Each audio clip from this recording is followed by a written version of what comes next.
Hello dear friends, 8ാം ക്ലാസ്സിലെ അടിസ്ഥാന ശാസ്ത്രം ഭാഗം 1 ആണ് നമ്മൾ പഠിച്ചുകൊണ്ടിരിക്കുന്നത്. അതിൽ ഞാൻ കഴിഞ്ഞ എൻ്റെ യൂട്യൂബ് വീഡിയോയിൽ പഠിപ്പിച്ച കുറച്ച് പോർഷൻസിൻ്റെ നോട്ട്സ് പവർ പോയിൻ്റ് പ്രസൻറ്റേഷനായിട്ട് ഞാൻ ഈ വീഡിയോയിൽ ഇടുകയാണ്. എല്ലാവരും ശ്രദ്ധിച്ച് മനസ്സിലാക്കുക, ശ്രദ്ധിച്ച് കേട്ടിരിക്കുക. ഈ ഭാഗം 1ൻ്റെ ഉള്ളടക്കം എന്ന് പറയുന്നത് കുഞ്ഞറയ്ക്കുള്ളിലെ ജീവരഹസ്യങ്ങൾ, കോശജാലങ്ങൾ, വീണ്ടെടുക്കാം വിളനിലങ്ങൾ, പദാർത്ഥ സ്വഭാവം, പദാർത്ഥങ്ങളിലെ അടിസ്ഥാന ഘടകങ്ങൾ, രാസമാറ്റങ്ങൾ, ലോഹങ്ങൾ, അളവുകളും യൂണിറ്റുകളും, ചലനം, ബലം, കാന്തികത എന്നിവയാണ്. ഇവയിൽ ആദ്യത്തെ അധ്യായം കുഞ്ഞറയ്ക്കുള്ളിലെ ജീവരഹസ്യങ്ങൾ. കുഞ്ഞറയ്ക്കുള്ളിലെ ജീവരഹസ്യങ്ങൾ ഒരു മൈക്രോസ്കോപ്പിൻ്റെ സഹായത്തോടു കൂടി മനസ്സിലാക്കാവുന്നതാണ്. മൈക്രോസ്കോപ്പിൻ്റെ ഭാഗങ്ങൾ ഇത് ഞാൻ ക്ലാസ്സിൽ വിശദമായി പഠിപ്പിച്ചിട്ടുണ്ട്. മൈക്രോസ്കോപ്പിൻ്റെ ഭാഗങ്ങൾ ഏറ്റവും മുകളിലായി കാണുന്നത് ഐപീസ്, അതിന് തൊട്ട് താഴെയായി നമ്മൾക്ക് തിരിക്കുവാൻ സൗകര്യത്തിനുള്ള നോബുകളുണ്ട്. നോബുകൾക്ക് താഴെയായി 3 ഒബ്ജക്റ്റീവ് ലെൻസ് ഉണ്ട്. അതിന് താഴെ സ്റ്റേജും ക്ലിപ്പും, പിന്നെ കണ്ടൻസർ, മിറർ, ഇത്രയും ഭാഗങ്ങളാണ് മൈക്രോസ്കോപ്പിൻ്റെ ഭാഗങ്ങൾ. ഇതെല്ലാം ഡീറ്റെയിൽഡ് ആയിട്ട് ഞാൻ എൻ്റെ വീഡിയോയിൽ പഠിപ്പിച്ചിട്ടുണ്ട്. കോമ്പൗണ്ട് മൈക്രോസ്കോപ്പ് മുഖ്യ ഭാഗങ്ങൾ. വസ്തുക്കളെ കാണുന്നതിന് ഒന്നിലധികം ലെൻസുകൾ ഉപയോഗിക്കുന്ന മൈക്രോസ്കോപ്പാണ് കോമ്പൗണ്ട് മൈക്രോസ്കോപ്പ്. അല്ലാത്ത മൈക്രോസ്കോപ്പിന് സിമ്പിൾ മൈക്രോസ്കോപ്പ് എന്നാണ് പറയുന്നത്. ഐപീസ് മൈക്രോസ്കോപ്പിൻ്റെ ഏറ്റവും മുകൾ ഭാഗത്തായി കാണുന്നു. ഇതാണ് നിരീക്ഷണ വസ്തുക്കൾ നോക്കുന്ന ഭാഗം. ഒബ്ജക്റ്റീവ് ലെൻസ് രൂപപ്പെടുത്തുന്ന പ്രതിബിംബത്തെ വീണ്ടും വലുതാക്കുന്നത് ഐപീസാണ്. നോബുകൾ അഡ്ജസ്റ്റ് ചെയ്താണ് നിരീക്ഷണ വസ്തുവിലേക്ക് ലെൻസുകളെ ഫോക്കസ് ചെയ്യുന്നത്. 2 തരം നോബുകളുണ്ട്: കോഴ്സ് അഡ്ജസ്റ്റ്മെൻറ്റ് നോബും ഫൈൻ അഡ്ജസ്റ്റ്മെൻറ്റ് നോബും. കോഴ്സ് അഡ്ജസ്റ്റ്മെൻറ്റ് നോബ് ഒരു വലിയ ഏരിയ കവർ ചെയ്യാൻ സഹായിക്കും. ഫൈൻ അഡ്ജസ്റ്റ്മെൻറ്റ് നോബ് ഒരു ചെറിയ ഏരിയ ഫുൾ ഡീറ്റെയിൽഡോടുകൂടി മനസ്സിലാക്കാൻ സാധിക്കും. ഒബ്ജക്റ്റീവ് ലെൻസ് നിരീക്ഷണ വസ്തുവിൻ്റെ പ്രതിബിംബം ഒബ്ജക്റ്റീവ് ലെൻസിൽ പതിക്കുകയും ഈ പ്രതിബിംബത്തെ വലുതാക്കി ഐപീസിനുള്ളിലുള്ള പ്രതലത്തിൽ പതിപ്പിക്കുകയും ചെയ്യുന്നു. വ്യത്യസ്ത ആവർത്തന ശേഷിയുള്ള ഒബ്ജക്റ്റീവ് ലെൻസ് കോമ്പൗണ്ട് മൈക്രോസ്കോപ്പിലുണ്ട്. ആവശ്യാനുസരണം ഇത് മാറ്റി ഉപയോഗിക്കാം. ഒരു കോമ്പൗണ്ട് മൈക്രോസ്കോപ്പിൽ 3 ഒബ്ജക്റ്റീവ് ലെൻസ് ഉണ്ട്: 10x, 45x, 15x തുടങ്ങിയവ. ഒബ്ജക്റ്റീവ് ലെൻസ് ഘടിപ്പിച്ചിരിക്കുന്ന ഭാഗത്തെ നോസ് പീസ് എന്ന് വിളിക്കുന്നു. ഇതാണ് 10xൻ്റെ 45xൻ്റെയും 2 ഒബ്ജക്റ്റീവ് ലെൻസാണ് ഇവിടെ കാണിച്ചിരിക്കുന്നത്. സ്റ്റേജ് നിരീക്ഷണ വസ്തുവിൻ്റെ തയ്യാറാക്കിയ സ്ലൈഡ് വയ്ക്കുന്ന പ്രതലമാണ് സ്റ്റേജ്. ക്ലിപ്പ് സ്ലൈഡ് സ്റ്റേജിൽ സ്ഥാനം മാറാതെ ഇരിക്കുന്നതിന് ഉപയോഗിക്കുന്നു. ഡയഫ്രം നിരീക്ഷണ വസ്തുവിലേക്ക് പ്രതിബിംബിപ്പിക്കുന്ന പ്രകാശത്തിൻ്റെ അളവ് നിയന്ത്രിക്കുന്നു. കണ്ടൻസർ ലെൻസ് പ്രകാശത്തെ നിരീക്ഷണ വസ്തുവിലേക്ക് ഫോക്കസ് ചെയ്യുന്നു. ഇത് ഡയഫ്രത്തിന് മുകളിൽ ഘടിപ്പിച്ചിരിക്കുന്നു. മിറർ പ്രകാശത്തെ ഡയഫ്രത്തിലേക്ക് പ്രതിപതിപ്പിക്കുന്നു. സൂര്യപ്രകാശം പ്രതിപതിപ്പിക്കുന്നതിനുള്ള സമതല ദർപ്പണവും കൃത്രിമ പ്രകാശം പ്രതിപതിപ്പിക്കുന്നതിനുള്ള കോൺകേവ് ദർപ്പണവും ഉണ്ട്. ഈ അധ്യായത്തിൽ നാം കോമ്പൗണ്ട് മൈക്രോസ്കോപ്പിനെ കുറിച്ച് പഠിക്കുന്നത് സസ്യ ജന്തു കോശങ്ങളെ നിരീക്ഷിക്കുന്നതിന് വേണ്ടിയാണ്. അടുത്ത നമ്മൾക്ക് മൈക്രോസ്കോപ്പിലെ പ്രകാശ ക്രമീകരണം നോക്കാം. മൈക്രോസ്കോപ്പിലെ സ്റ്റേജിന് താഴെയായി ഉറപ്പിച്ചിരിക്കുന്ന ഭാഗം നിരീക്ഷണ വസ്തുവിലേക്ക് പ്രകാശം പ്രതിപതിപ്പിക്കുന്നതിനുള്ളതാണ്. ഒരു ലോഹ വളയത്തിൽ ഉറപ്പിച്ചിരിക്കുന്ന ഈ ക്രമീകരണത്തിന് 2 തലങ്ങളാണുള്ളത്: സൂര്യപ്രകാശം പ്രതിപതിപ്പിക്കുന്നതിനുള്ള സമതല ദർപ്പണവും കൃത്രിമ പ്രകാശം പ്രതിപതിപ്പിക്കുന്നതിനുള്ള കോൺകേവ് ദർപ്പണവും.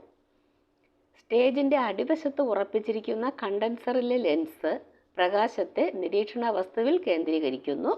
കണ്ടൻസറിൻ്റെ ഭാഗമായ ഡയഫ്രം പ്രകാശ തീവ്രത ക്രമീകരിക്കാൻ സഹായിക്കുന്നു. ഈ ഓരോ പോയിൻറ്റും പോയിൻ്റ് ബൈ പോയിൻ്റ് ആയിട്ട് മനസ്സിലാക്കണം. പരീക്ഷയ്ക്കെല്ലാം ചോദിക്കുന്ന ക്വസ്റ്റ്യൻസ് കറക്റ്റായിട്ട് മനസ്സിലാക്കാൻ കഴിയും. മൈക്രോസ്കോപ്പ് ഉപയോഗിക്കുന്ന വിധം: നിരീക്ഷണ വസ്തുവിൻ്റെ തയ്യാറാക്കിയ സ്ലൈഡ് സ്റ്റേജിൽ ക്ലിപ്പ് ചെയ്ത് വയ്ക്കുക. കോഴ്സ് അഡ്ജസ്റ്റ്മെൻറ്റ് നോബും ഫൈൻ അഡ്ജസ്റ്റ്മെൻറ്റ് നോബും തിരിച്ച് വസ്തുവിനെ ഫോക്കസ് ചെയ്യണം. മിറർ ചലിപ്പിച്ച് ആവശ്യത്തിനുള്ള പ്രകാശം ക്രമീകരിക്കുക. കോൺകേവ് മിററും ആർട്ടിഫിഷ്യൽ ലൈറ്റ് ക്രമീകരിക്കാൻ ഉപയോഗിക്കാവുന്നതാണ്. ഒബ്ജക്റ്റീവ് ലെൻസ് മാറി മാറി ഉപയോഗിച്ച് ഹൈ പവറിലും ലോ പവറിലും വസ്തുവിനെ നിരീക്ഷിക്കാവുന്നതാണ്. മൈക്രോസ്കോപ്പിൻ്റെ യഥാർത്ഥ പവർ എന്ന് പറയുന്നത് ഒബ്ജക്റ്റീവ് ലെൻസ് പവറിൻ്റെയും ഐപീസ് ലെൻസിൻ്റെ പവറിൻ്റെയും ഗുണനമാണ്. അടുത്ത് നിരീക്ഷണ വസ്തു തയ്യാറാക്കുന്നത് എങ്ങനെയെന്ന് നോക്കാം. ഒരു വാഴയുടെ വേരിൻ്റെ കുറുകെയുള്ള ഛേദമെടുക്കുക.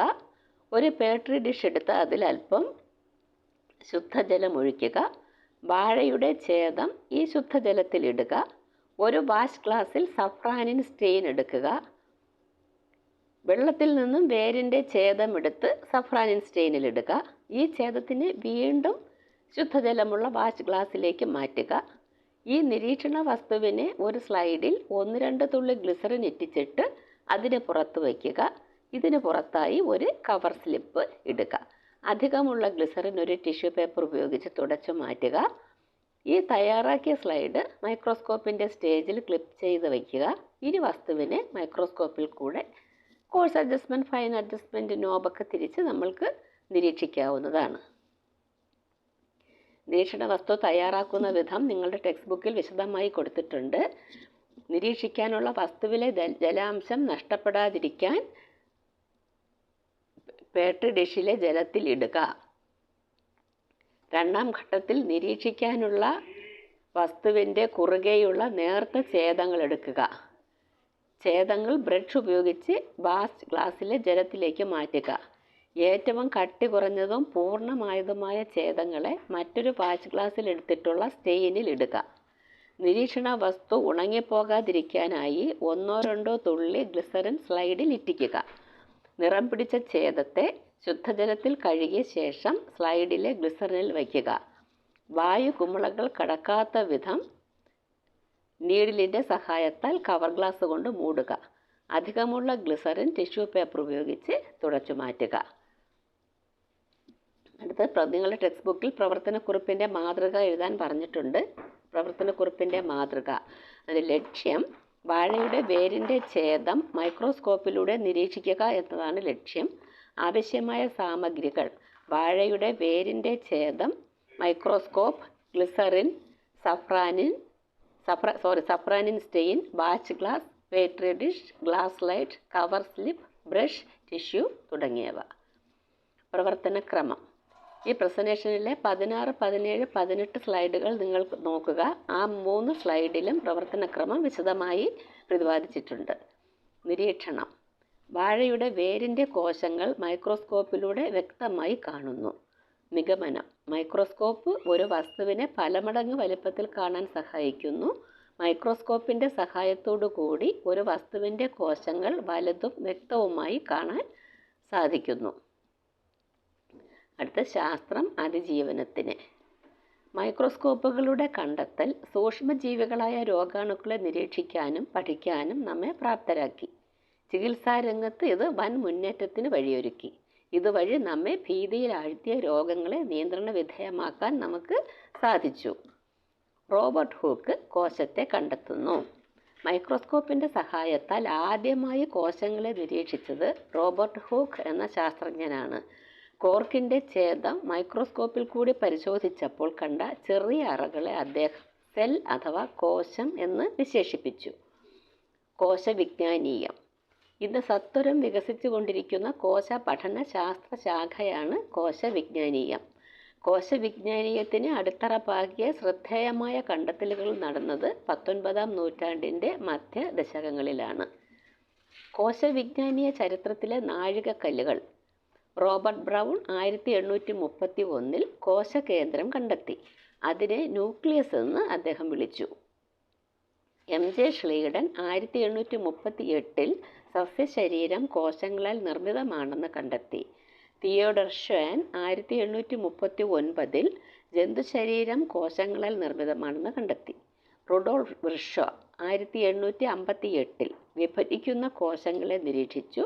നിലവിലുള്ള കോശങ്ങളിൽ നിന്ന് മാത്രമാണ് പുതിയവ ഉണ്ടാകുന്നത് എന്ന നിഗമനം രൂപീകരിച്ചു. അടുത്ത് കോശ സിദ്ധാന്തം. വിവിധ ശാസ്ത്രജ്ഞരുടെ കണ്ടെത്തലുകളുടെ സാരാംശം ഉൾച്ചേർത്തുകൊണ്ട് MJ ഷ്ലീഡനും തിയോഡർ ഷ്വേനും ചേർന്ന് രൂപപ്പെടുത്തിയ സിദ്ധാന്തമാണ് കോശ സിദ്ധാന്തം. 2 മുഖ്യ ആശയങ്ങളാണ് കോശ സിദ്ധാന്തം മുന്നോട്ട് വെച്ചത്. എല്ലാ ജീവശരീരവും കോശനിർമ്മിതമാണ്. ജീവികളുടെ ഘടനാപരവും ജീവധർമ്മപരവുമായ അടിസ്ഥാന ഘടകങ്ങളാണ് കോശങ്ങൾ. കോശങ്ങളുടെ ജീവധർമ്മങ്ങൾ എന്തൊക്കെയാണെന്ന് നോക്കാം. അന്യവസ്തുക്കളെ പ്രതിരോധിക്കുന്നു, പോഷകങ്ങളിൽ നിന്ന് ഊർജം സ്വതന്ത്രമാക്കുന്നു, ജൈവതന്മാത്രകൾ നിർമ്മിക്കുന്നു. ഓരോ ജീവധർമ്മവും നിറവേറ്റുന്നതിനായി കോശത്തിനുള്ളിൽ പ്രത്യേകം ഭാഗങ്ങളുണ്ട്. നമ്മൾക്ക് സസ്യകോശത്തിനുള്ളിലെ വിവിധ ഭാഗങ്ങൾ പരിശോധിക്കാം. ഏറ്റവും മുകളിലായി കാണുന്നത് മർമ്മം. ഈ കോശഭിത്തി, ഏറ്റവും പുറത്തുള്ള ഈ ലെയറാണ് കോശഭിത്തി. ആ കോശഭിത്തിയുടെ അകത്തായിട്ട് കോശസ്തരം കാണുന്നു. ആ കോശസ്തരത്തിൻ്റെ താഴെ എൻഡോപ്ലാസമിക് റെറ്റിക്കുലമുണ്ട്. നെറ്റ്വർക്ക് പോലെ കാണപ്പെടുന്നു എൻഡോപ്ലാസമിക് റെറ്റിക്കുലം. ആ എൻഡോപ്ലാസമിക് റെറ്റിക്കുലത്തിനോട് ചേർന്നും അതിൽ നിന്ന് വേറിട്ട് ഫ്രീ ആയിട്ടും കാണുന്നതാണ് റൈബോസോം. ഈ കോശത്തിനുള്ളിൽ ഒരു ദ്രവ്യം കാണുന്നു, അതാണ് കോശദ്രവ്യം. ഇതിനുള്ളിൽ സ്പ്രെഡ് ചെയ്ത് കിടക്കും. അടുത്തതാണ് ഹരിതകണം. ഈ 2 പച്ച കളറിലിരിക്കുന്നതാണ് ഹരിതകണം. ഇത് മൈറ്റോകോൺട്രിയോൺ, ഫേനം, ഗോൾജി കോംപ്ലക്സ്. ഇത്രയുമാണ് സസ്യകോശത്തിനുള്ളിലെ വിവിധ ഭാഗങ്ങൾ. ഇതാണ് കോശാംഗങ്ങൾ. ജീവദ്രവ്യവും കോശദ്രവ്യവും. ജീവദ്രവ്യം കോശസ്തരത്തിനുള്ളിലെ എല്ലാ പദാർത്ഥങ്ങളെയും ചേർത്ത് ജീവദ്രവ്യം എന്ന് പറയുന്നു. കോശദ്രവ്യം, ജീവദ്രവ്യത്തിൽ മർമ്മം ഒഴികെയുള്ള ഭാഗമാണ് കോശദ്രവ്യം. ജീവൽ പ്രവർത്തനങ്ങൾക്ക് ആവശ്യമായ എല്ലാ ഘടകങ്ങളും കോശദ്രവ്യത്തിൽ അടങ്ങിയിട്ടുണ്ട്. കോശാംഗങ്ങൾ ജീവധർമ്മങ്ങളുടെ നിർവഹണത്തിനായി കോശദ്രവ്യത്തിൽ കാണപ്പെടുന്ന സവിശേഷ ഘടകങ്ങളാണ് കോശാംഗങ്ങൾ. ഇനി കോശാംഗങ്ങൾ ഓരോന്നായി നമുക്ക് പരിശോധിക്കാം. മൈറ്റോകോൺട്രിയോൺ കോശത്തിലെ ഊർജ നിലയം. ഊർജ നിർമ്മാണത്തിനും സംഭരണത്തിനും സഹായിക്കുന്നു. ഊർജ ആവശ്യം കൂടുതലുള്ള കരൾ, തലച്ചോർ, പേശികൾ എന്നിവയിലെ കോശങ്ങളിൽ കൂടുതലായി കാണപ്പെടുന്നു. 2 എൻഡോപ്ലാസമിക് റെറ്റിക്കുലം. കോശത്തിനുള്ളിലെ സഞ്ചാരപാതയാണ് എൻഡോപ്ലാസമിക് റെറ്റിക്കുലം. കോശത്തിനുള്ളിൽ പദാർത്ഥം സംവഹനം നടക്കുന്നത് ഇതിലൂടെയാണ്. കോശത്തിന് ദൃഢതയും ആകൃതിയും നൽകുന്നു. അതിനാൽ ഇത് കോശ അസ്ഥികൂടം എന്ന് അറിയപ്പെടുന്നു. അടുത്ത റൈബോസോം. കോശത്തിലെ മാംസ്യ നിർമ്മാണ കേന്ദ്രമാണ് റൈബോസോം. എൻഡോപ്ലാസമിക് റെറ്റിക്കുലത്തോട് ചേർന്നോ കോശദ്രവ്യത്തിൽ സ്വതന്ത്രമായോ കാണപ്പെടുന്നു. ഫേനം ടോണോപ്ലാസ്റ്റ് എന്ന സവിശേഷ സ്ഥലത്താൽ ആവരണം ചെയ്യപ്പെട്ടിരിക്കുന്നു. ജലം, ലവണങ്ങൾ, വിസർജ്യ വസ്തുക്കൾ എന്നിവ സംഭരിക്കുന്നു. ഗോൾജി കോംപ്ലക്സ് രാസാഗ്നികൾ, ഹോർമോണുകൾ, ശ്ലേഷ്മരസം തുടങ്ങിയ കോശസ്രവങ്ങളെ ചെറു സ്തരസഞ്ചികളിലാക്കുന്നു. ഗ്രന്ഥികോശങ്ങളിൽ കൂടുതലായി കാണപ്പെടുന്നു. അടുത്ത് നമുക്ക് വളർച്ചയുടെ പടവുകൾ നോക്കാം. മൈക്രോസ്കോപ്പിൻ്റെ ആവിർഭാവത്തോടെയാണ് കോശത്തിനുള്ളിലെ സൂക്ഷ്മ ഘടകങ്ങളായ കോശാംഗങ്ങളെക്കുറിച്ചുള്ള വ്യക്തമായ ധാരണ കിട്ടിയത്. കോശവിജ്ഞാനീയത്തിൻ്റെ വളർച്ച മൈക്രോസ്കോപ്പുകളുടെ ഗവേഷണ രംഗത്തുണ്ടാക്കിയ വളർച്ചയുടെ ഫലമാണ്. സാധാരണ മൈക്രോസ്കോപ്പിൽ പരമാവധി 2000 മടങ്ങ് വരെ മാത്രമേ വലുതായി കാണാൻ സാധിക്കുകയുള്ളൂ. എന്നാൽ ഇലക്ട്രോൺ മൈക്രോസ്കോപ്പിൻ്റെ സഹായത്താൽ അനേക ലക്ഷം മടങ്ങ് വലുപ്പത്തിൽ വസ്തുക്കളെ കാണാൻ സാധിക്കുന്നു. ശാസ്ത്രം സാങ്കേതികവിദ്യയുടെ വളർച്ചയ്ക്കും സാങ്കേതികവിദ്യ ശാസ്ത്രത്തിൻ്റെ വളർച്ചയ്ക്കും സഹായകമാകുന്നതിൻ്റെ ഉത്തമ ഉദാഹരണമാണ് മൈക്രോസ്കോപ്പിൻ്റെ ചരിത്രം. അടുത്തതായി മർമ്മം, കോശത്തിൻ്റെ നിയന്ത്രണ കേന്ദ്രം. കോശത്തിനുള്ളിലെ അസംഖ്യം ജീവൽ പ്രവർത്തനങ്ങൾ നിയന്ത്രിക്കുകയും ഏകോപിപ്പിക്കുകയും ചെയ്യുന്നത് മർമ്മമാണ്. കോശത്തിലെ വിവിധ പ്രവർത്തനങ്ങൾ നിയന്ത്രിക്കുന്നതിൽ കോശത്തിൽ ഉൽപ്പാദിപ്പിക്കപ്പെടുന്ന വിവിധ മാംസ്യ തന്മാത്രകൾക്ക് പങ്കുണ്ട്.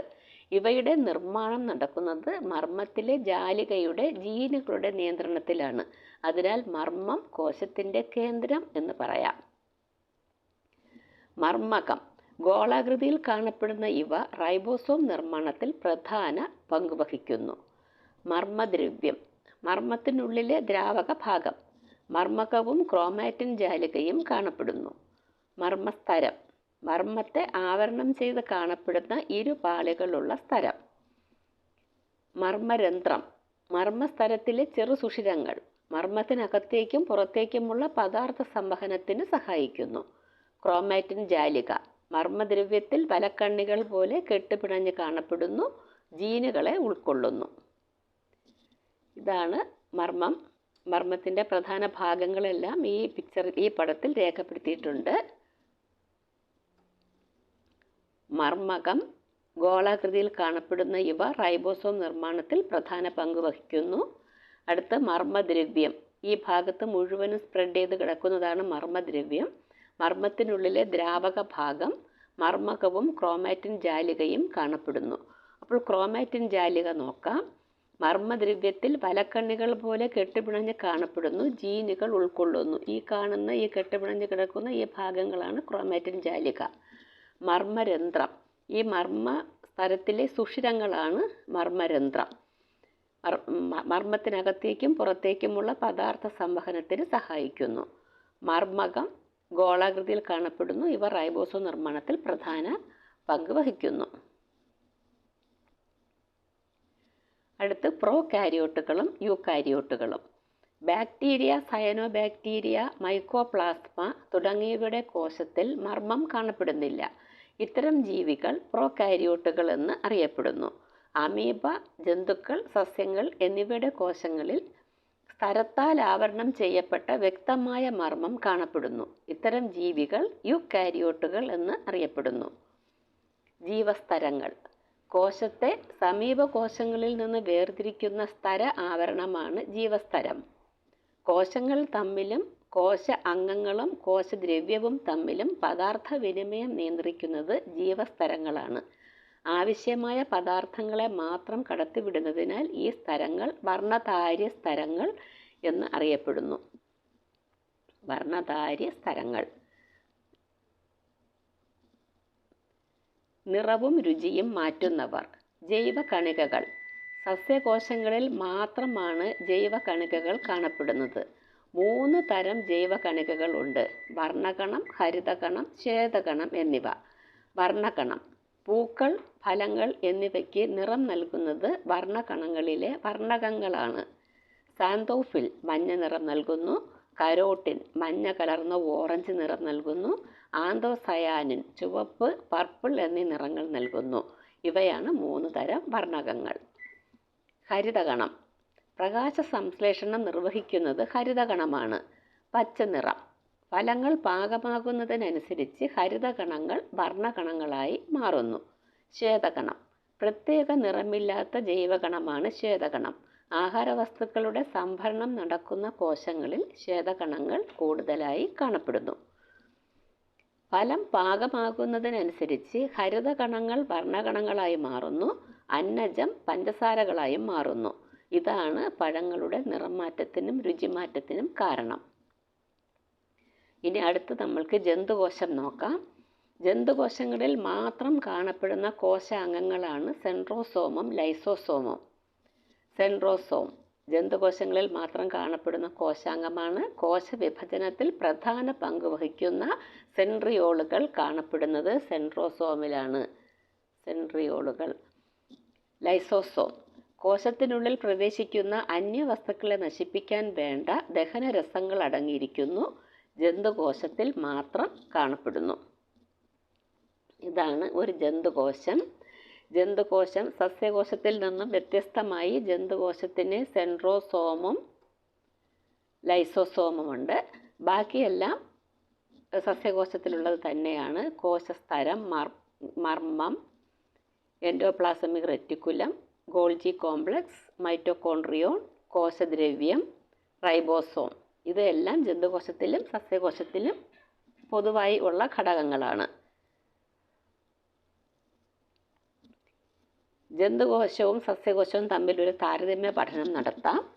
സസ്യകോശങ്ങളിൽ മാത്രമുള്ളത് കോശഭിത്തി, ജൈവകണം, ഫേനം ഇവ സസ്യകോശങ്ങളിൽ മാത്രമേ കാണപ്പെടുന്നുള്ളൂ. ജന്തുകോശങ്ങളിൽ മാത്രം കാണപ്പെടുന്നത് സെൻട്രോസോമും ലൈസോസോമും. ഇവ രണ്ടിലും കോമണായി കാണപ്പെടുന്നത് മർമ്മം, ജീവദ്രവ്യം, mitochondrion, endoplasmic reticulum, ribosome, Golgi complex തുടങ്ങിയവ. എൻ്റെ ഈ ചാനൽ കണ്ടിന്യൂസ് ആയിട്ട് കാണുക. ഞാൻ മുൻപിട്ട വീഡിയോ നിങ്ങൾ കണ്ടിട്ടില്ല എന്നുണ്ടെങ്കിൽ അതുകൂടി കാണുക. ചാനൽ സബ്സ്ക്രൈബ് ചെയ്യുക.